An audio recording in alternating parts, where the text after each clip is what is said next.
పెద్దపల్లి జిల్లా సుల్తానాబాద్లో దారుణం జరిగింది.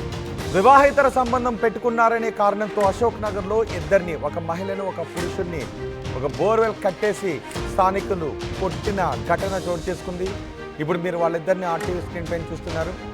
వాళ్ళిద్దరికీ మధ్య వివాహేతర సంబంధం ఉంది. దీంతో కాపు కాసు మరి స్థానికులు వాళ్ళిద్దరిని పట్టుకుని ఆ బోర్వెల్కి కట్టేశారు, హ్యాండ్ పంప్కి కట్టేశారు. భూపాలపల్లికి చెందిన స్వామికి అశోక్ నగర్కు చెందిన వివాహితతో ఒక ఫేస్బుక్లో ఇద్దరికి పరిచయం అయిందంట. కొంతకాలంగా స్వామితో ఆ మహిళకు వివాహేతర సంబంధం ఉంది. భర్త ఇంట్లో లేని సమయంలో తరచూ వివాహిత ఇంటికి వెళ్ళి కలిసి వస్తున్నాడు స్వామి. నిన్న రాత్రి మరోసారి వివాహిత ఇంటికి వెళ్లి స్వామి కలిశాడు. స్వామితో వివాహిత కలిసి ఉండటాన్ని గమనించిన స్థానికులు వాళ్ళందరినీ పట్టుకుని అలా హ్యాండ్ పంప్కి కట్టేశారు. రెడ్ హ్యాండెడ్గా పట్టుకుని కట్టేశారు. పిల్లలుండే ఏరియా, మహిళలున్న ఏరియా, ఇలాంటి కార్యక్రమాలు ఇక్కడ చేస్తే అక్కడ న్యూసెన్స్ క్రియేట్ అవుతుందని చెప్తున్నారు. గతంలో కూడా మనం ఇలా చూసాం, ఇలా వివాహేతర సంబంధాలతో ప్రియుడు మోజుతో భర్తలను చంపేసిన కొంతమంది భార్యల ఉదంతాలు కూడా మనం చూసాం. మరి వీళ్ళు ఎటువంటి అఘాయిత్యానికి తర్వాత తెగబడి ఉండేవారో తెలియదు, కానీ అతనితో మాత్రం ఆమె వివాహేతర సంబంధాన్ని కొనసాగిస్తోంది. స్థానికులు వాళ్ళిద్దరిని పట్టుకుని చెట్టుకి కట్టేసి, హ్యాండ్ పంప్ కట్టేసి తర్వాత పోలీసులను పిలిచి వాళ్ళకి అప్పగించారు. పోలీసులు కౌన్సిలింగ్ ఇచ్చి వదిలేసినట్టుగా తెలుస్తోంది. మా ప్రతినిధి చంద్రశేఖర్ ఉన్నారు, చంద్రశేఖర్తో మాట్లాడదాం. అంతకంటే ముందు ఒకసారి కంప్లీట్ ఆడియో వీడియోని ఒకసారి చూద్దాం. ఇప్పుడు కన్నోడు పట్టించుకుంటాడు, కొన్నోడు పట్టించుకుంటాడు. మనం మన గారు ఇదంతా తలకాయ ప్రియప్రేమణ అయితే ఎవరు తిరగాలి తెల్లదాకా తెలుగుతున్నాం. అచ్చుడు అరే అచ్చుడు రాకపోవుడిగా అది మన నిర్ణయం. రేపు కులం అంతా ఏకైతే ఏం చేద్దాము, కానీ ఇప్పుడు మాత్రం వీళ్ళని పోలీసుల మిలువు అంటే మనం చెప్పులు లేచి పళ్ళు అంతా దింపి లేనితోటి తలకాయ నొప్పి మనకెందుకు.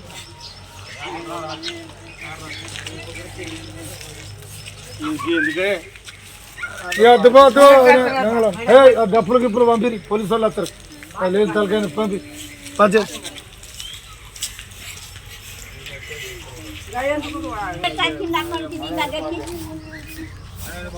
3 రోజులు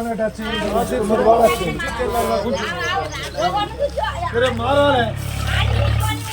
రైట్, ఇప్పుడు మీరు ఆర్టీవీ స్క్రీన్ పైన చూస్తున్నదే వివాహేతర సంబంధం పెట్టుకున్నారు అని ఆ మహిళను ఆ పురుషుని ఇద్దరిని కలిపి ఆ హ్యాండ్ పంప్కి కట్టేసి తర్వాత పోలీసులను తీసుకొచ్చి అప్పగించారు. ఈ ఘటనపై పూర్తి సమాచారం అందించడానికి మా ప్రతినిధి చంద్రశేఖర్ మనకు అందుబాటులో ఉన్నారు.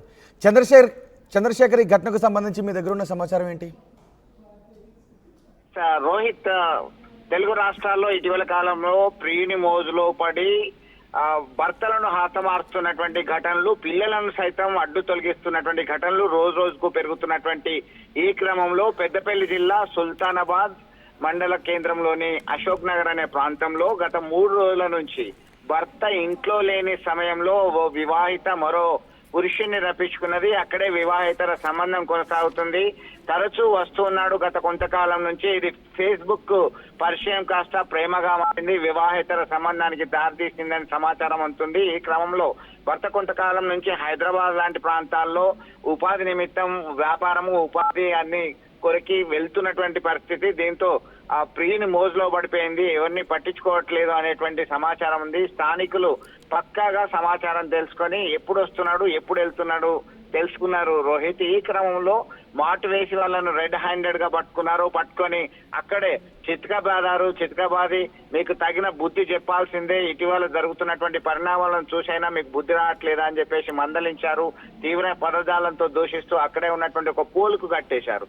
అయితే వాళ్ళు కొంతమంది 2 భిన్నమైనటువంటి అభిప్రాయాలు వ్యక్తం చేశారు. వీళ్ళకి చెప్పు చీపురు దండలు వేసి ఊరేగింపుగా తీసుకెళ్లాలి, అప్పుడు మాత్రమే బుద్ధి వస్తుంది. ఈ పరిసర ప్రాంతం అంతా కూడా మనం నివసిస్తున్నాము, పిల్లలు చనిపోతారు, మహిళలు ఉన్నారు, అందరు ఉన్నారు, ఏమి మెసేజ్ ఇస్తామని చెప్పేసి ఆగ్రహం వ్యక్తం చేశారు కొంతమంది. అయితే కాదు ఇలా చేయడం కుదరదు, ఎందుకంటే తర్వాత జరిగే పరిణామాలను ఎవరు ఫేస్ చేస్తారు, ఇది మంచిది కాదు అని పోలీసులకు ఫిర్యాదు చేశారు.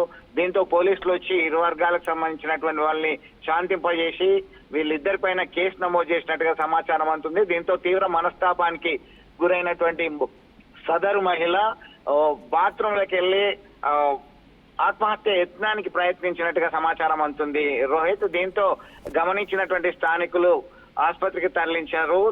పెద్దగా ప్రమాదం ఏం లేదని చెప్పి వైద్యులు చెప్తున్నటువంటి పరిస్థితి. రైట్ చంద్రశేఖర్, ఇప్పుడు పోలీసులు అదుపులోకి తీసుకున్న తర్వాత వాళ్ళు ఏం చెప్పారు? ఏమన్నా కేసులు నమోదు చేశారా? అక్కడ న్యూసెన్స్ కేసు లాంటివి ఏమన్నా నమోదు చేశారా? కౌన్సిలింగ్ ఇచ్చి మాత్రం వదిలేశారా? ఈ విషయం భర్తకు తెలుసా?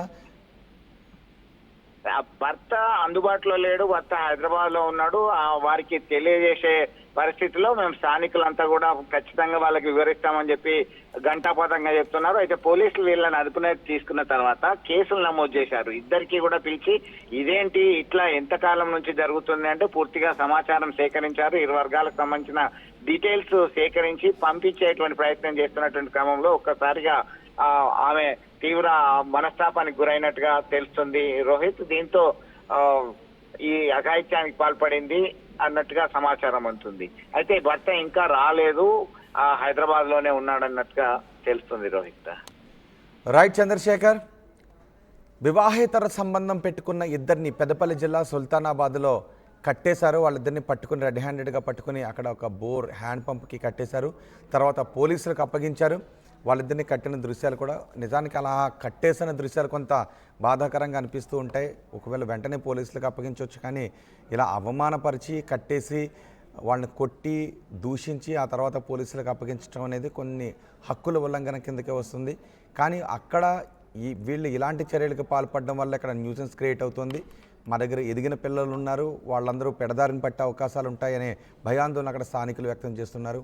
అది కూడా కరెక్టే ఒక రకంగా. సో దీంతో వాళ్ళిద్దరిని కట్టేసి పోలీసులకు అప్పగించారు. పోలీసులు కేసు నమోదు చేసి కౌన్సిలింగ్ ఇచ్చి వదిలేసినట్టుగా తెలుస్తుంది. అయితే ఇటీవల కాలంలో కొన్ని ఇలాంటి వివాహేతర సంబంధాలు పెట్టుకుని ప్రియుడు ఆ భార్య కలిసి ఎంతోమంది భర్తను ఇలా చంపేసిన ఘటన కూడా మనం చోటు చేసుకుంటున్నాం. ఇప్పుడు కూడా ఇది వివాహేతర ఘటన. అది వాళ్ళ వ్యక్తిగత విషయాన్ని వదిలేయాలా, లేదంటే ఇవి న్యూసెన్స్ క్రియేట్ చేస్తున్నాయి, ఇలాంటి సంబంధాలు ఎలాంటి హత్యలకు దారితీస్తాయో కాబట్టి వీటిని ఎంకరేజ్ చేయొద్దు అని అనుకోవాలా అనేది డిబేటబుల్ పాయింట్. అది దానిపైన ఆలోచించాలి. కానీ వీళ్ళిద్దరిని పట్టుకుని మాత్రం పోలీసులకు అప్పగించారు స్థానికులు.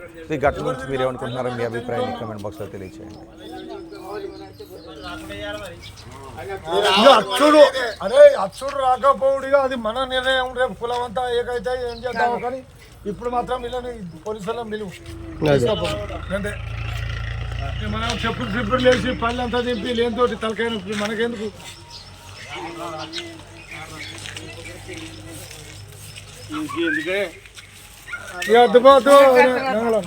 డప్పులు గిప్పులు పంపి పోలీసు వాళ్ళు వస్తారు. లేని తలకాయ నొప్పి పంపి ప్రపంచంలో ఏ మూల ఏ క్షణం ఏం జరుగుతుందో వేగంగా తెలుసుకోవడానికి తొలి వెలుగు వాట్సాప్ ఛానల్ని ఫాలో చేయండి.